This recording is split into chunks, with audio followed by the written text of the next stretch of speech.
Уже завтра на сцене Шаляпинского фестиваля концертное исполнение оперы Гершвина «Порги и бес». Еще в прошлом году эта постановка стала одной из самых запоминающихся, прежде всего благодаря блестящему составу артистов.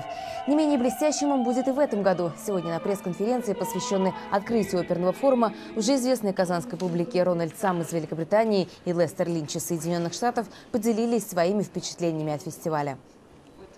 В России всегда чудесно принимают. Особенно дружелюбие чувствуется здесь, в Казани. Мы здесь третий раз, и с каждым разом нас принимают еще с большим энтузиазмом. Мне тоже очень приятен такой теплый прием в России и здесь, в Казани. Здесь первоклассный оркестр и хор. Очень приятно здесь выступать.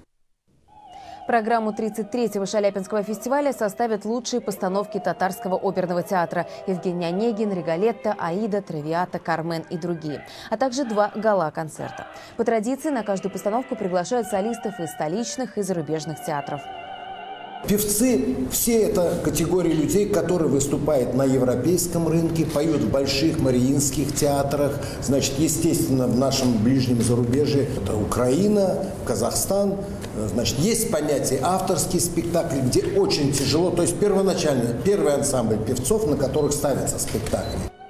Так, на фестивале в этом году покажет премьеру этого сезона «Любовный напиток», а также премьеру прошлого фестиваля «Сивильского цирюльника». День рождения Шаляпина 13 февраля. Опять же, по традиции, казанцы увидят Бориса Годунова.